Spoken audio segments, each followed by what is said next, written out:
The cord is a 2-wire, 14-gauge cord. Power cords tend to receive lots of abuse. The cord can be cut, nicked, internally damaged, or have the prongs broken off. A damaged cord should be immediately replaced to avoid an electric shock. Replacing the cord is a repair that you can do yourself, and I'm going to show you how. Hi, I'm Mark Soja.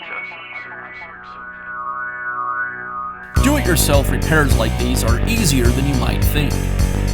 From lawn machines to cordless drills, kitchen mixers, Outdoor grills.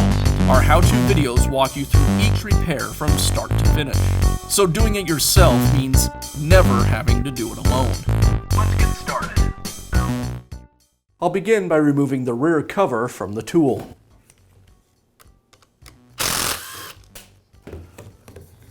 With the cover removed, now remove the cord clamp.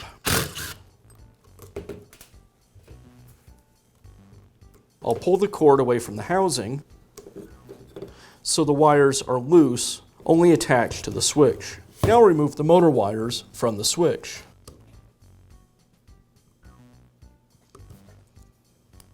Now I'll pull the switch actuator away from the switch. I'll use a small screwdriver to depress the switch so I can pull the actuator away from it. The switch is secured to the housing with 2 plastic tabs. Again, I'll use my small screwdriver to pull those away from the switch and some pliers to help me pull the switch away from the housing. Now I'll push the switch out of the housing. I'll tip the switch away from the housing so I have access to the screws that secure the cord wires, and I'll remove those screws.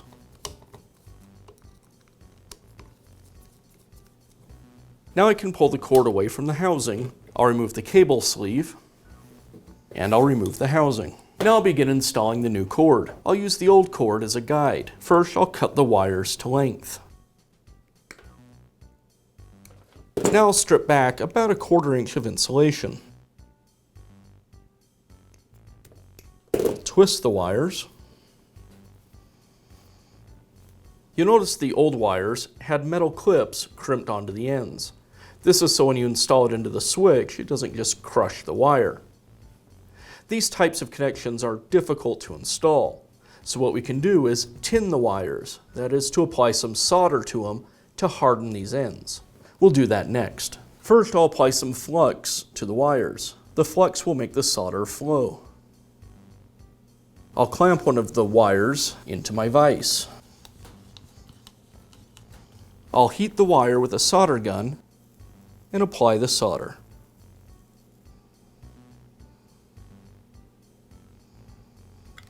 And I'll do the black wire.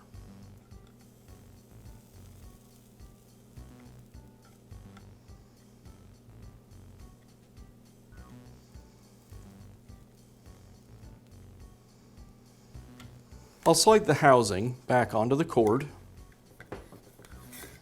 and reinstall the cable sleeve. And now I can reinstall the switch. I'll place the wire back through the housing. I'll install the black wire.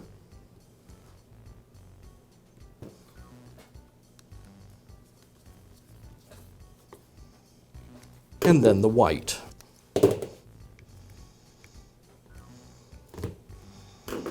Now I'll slide the switch back into the housing,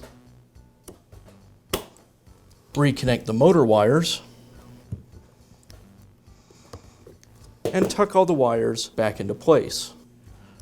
Also, I'll put the switch actuator back over the top of the switch. Again, I'll depress the switch, place the actuator, and I'll test it. Next, I'll reinstall the cord clamp.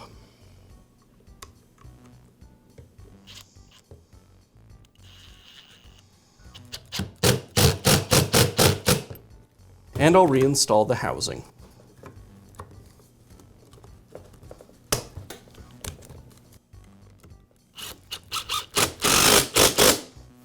And now you can install a new cord set on your power tool. Be sure to check back often for new videos and expert advice. If you found this video helpful, give us a thumbs up And leave a comment.